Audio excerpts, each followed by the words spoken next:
Manasa, wife of SI Nagaraju, Komuravelli SI Nagaraju. మాకు 10 years అవుతుంది marriage అయ్యి. నాకు 2 పిల్లలు. 1 year బ్యాక్ నన్ను కరీంనగర్లో పెట్టిండు, అని కొమరెల్లిలో ఉంటుండు. ఇక్కడ పిల్లల్ని తీసుకొని వెళ్ళిపోయిండు నన్ను కొట్టి. కరీంనగర్లో 9 months మంచిగానే ఉన్నాం. తర్వాత నా మీద ఎలిగేషన్ పెట్టి పిల్లల్ని తీసుకొని వెళ్ళిపోయిండు.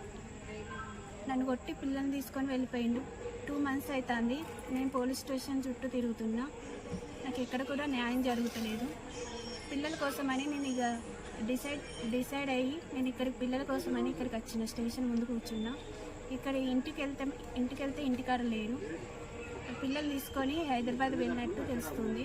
ఇక్కడ చూస్తేనేమో మీరు అమ్మాయి ఎస్ఐ భార్య అని అంటారు.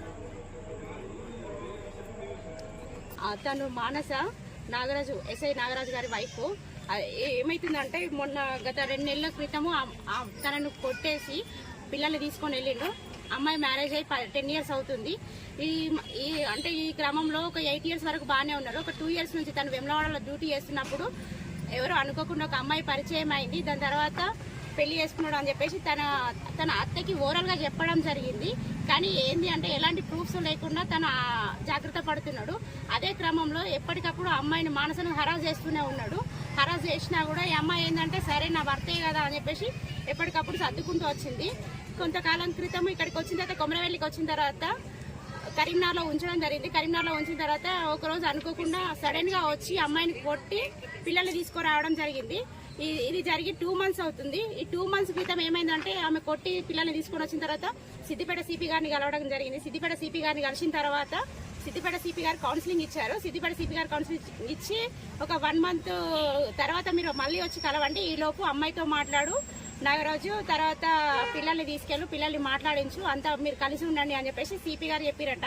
కానీ మళ్ళీ 1 month తర్వాత వెళ్లేసరికి కూడా తను నంబర్ బ్లాక్ చేసి సిద్దిపేట సిపి గారిని కలవలేదు. కనీసం అక్కడికి వచ్చి కూడా ఇది నా పర్సనల్ మ్యాటర్ అని చెప్పేసి చెప్పడం జరిగిందంట.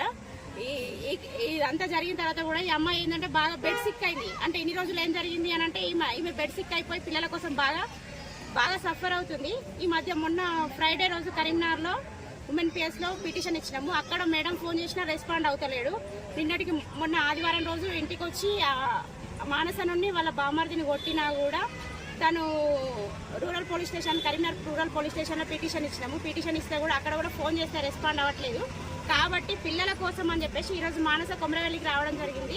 కొమరవెల్లికి వచ్చిన తర్వాత ఏం జరిగిందని అంటే మేము వచ్చి అక్కడ ఎస్ఐ గారి వైఫ్ అయి ఉండి తన ఇల్లు తెలియదంటే ఇది ఎంత ఘోరమైనటువంటి పరిస్థితి అర్థం చేసుకోండి.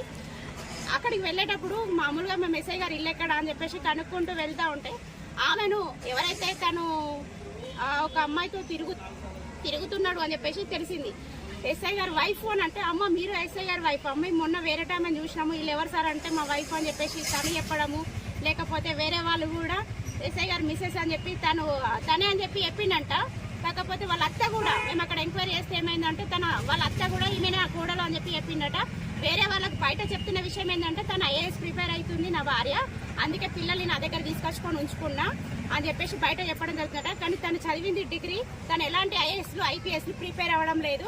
తన ఇంటి దగ్గర వాళ్ళ కొట్టడం వల్ల వాళ్ళ అమ్మ వాళ్ళ ఇంటి దగ్గర ఉంటుంది. కాబట్టి ఈ అమ్మాయి ఒకటే కోరుకుంటుంది, నా పిల్లలు నాకు ఇప్పించండి, నా పిల్లలకు ఎవరైతే ఆ థర్డ్ పర్సన్ ఎవరైతే ఉన్నారో ఆమె ద్వారా నా పిల్లలకు ప్రాణహాని ఉంది, కాబట్టి నా పిల్లల్ని నాకు ఇప్పించండి. ఎస్ఐ నాగరాజు గారు ఎప్పుడు వచ్చినా నేను తన భార్యనే, నేను విడాకులు ఏమి ఇయ్య, తను ఫోర్స్ చేస్తున్నాడు, విడాకులు ఇవ్వు అని చెప్పేసి ఫోర్స్ చేస్తున్నాడు. నేను విడాకులు ఏమి ఇయ్యను, నాకు కంపల్సరీ నా భర్త కావాలని చెప్పేసి తను కోరుకోవడం జరుగుతుంది.